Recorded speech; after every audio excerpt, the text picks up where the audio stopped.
ഹോശേയ പ്രവാചകന്റെ പുസ്തകം 2-ാം അധ്യായം 1 മുതലുള്ള വാക്യങ്ങൾ.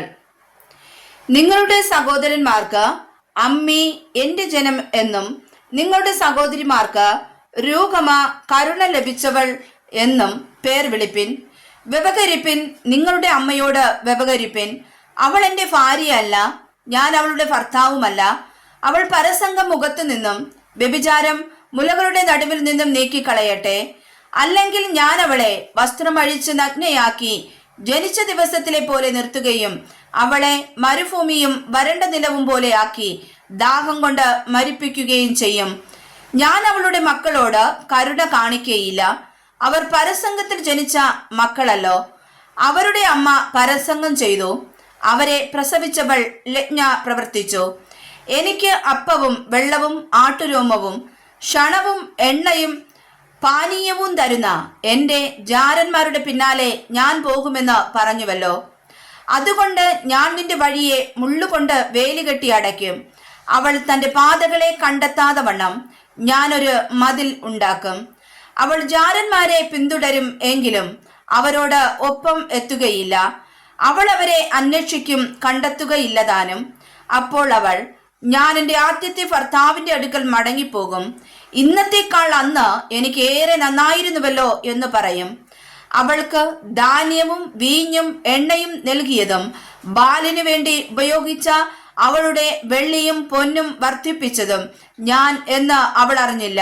അതുകൊണ്ട് തൽക്കാലത്ത് എൻ്റെ ധാന്യവും തത്സമയത്ത് എൻ്റെ വീഞ്ഞും ഞാൻ മടക്കി കൊടുക്കുകയും അവളുടെ നഗ്നത മറയ്ക്കേണ്ടതിന് കൊടുത്തിരുന്ന എൻ്റെ ആട്ടിൻ രോമവും ക്ഷണവും ഞാൻ എടുത്തു കളയുകയും ചെയ്യും. ഇപ്പോൾ ഞാൻ അവളുടെ ജാരന്മാർ കാണുകെ അവളുടെ നാണിടത്തെ അനാവൃതമാക്കും. ആരും അവളെ എൻ്റെ കയ്യിൽ നിന്ന് വിടുവിക്കയില്ല.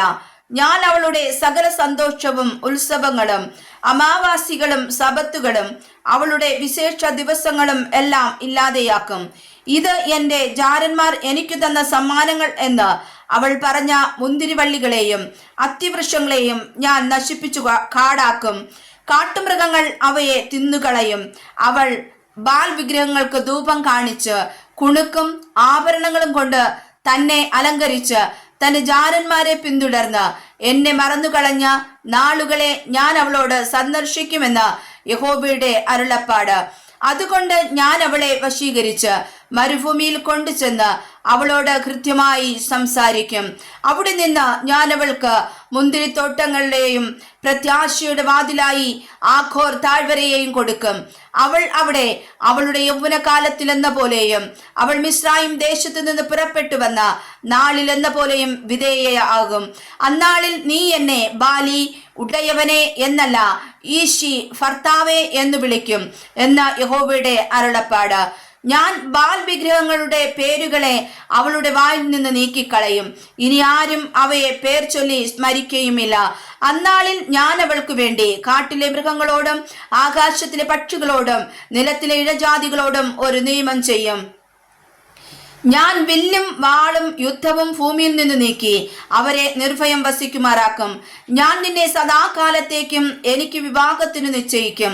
അതേ, നീതിയോടും ന്യായത്തോടും ദയയോടും കരുണയോടും കൂടെ നിന്നെ എനിക്ക് വിവാഹത്തിന് നിശ്ചയിക്കും. ഞാൻ വിശ്വസ്തയോടെ നിന്നെ എനിക്ക് വിവാഹത്തിന് നിശ്ചയിക്കും. നീ യഹോവയെ അറിയുകയും ചെയ്യും. ആ കാലത്ത് ഞാൻ ഉത്തരം നൽകുമെന്ന് യഹോവ അരുളി ചെയ്യുന്നു. ഞാൻ ആകാശത്തിന് ഉത്തരം നൽകും, അത് ഭൂമിക്ക് ഉത്തരം നൽകും. ഭൂമി ധാന്യത്തിനും വീഞ്ഞിനും എണ്ണയ്ക്കും ഉത്തരം നൽകും. അവ ഇസ്രായേലിനും ഉത്തരം നൽകും. ഞാൻ അതിനെ എനിക്കായി ദേശത്ത് വിതയ്ക്കും. കരുണ ലഭിക്കാത്തവളോട് ഞാൻ കരുണ കാണിക്കും. എൻ്റെ ജനമല്ലാത്തതിനോട് നീ എൻ്റെ ജനമെന്ന് ഞാൻ പറയും, നീ എൻ്റെ ദൈവമെന്ന് അവരും പറയും. വായിച്ചതായ തിരുവചനങ്ങളാൽ കർത്താവ് നമ്മേവരെയും സമർത്ഥമായി അനുഗ്രഹിക്കുമാറാകട്ടെ. ആമേൻ.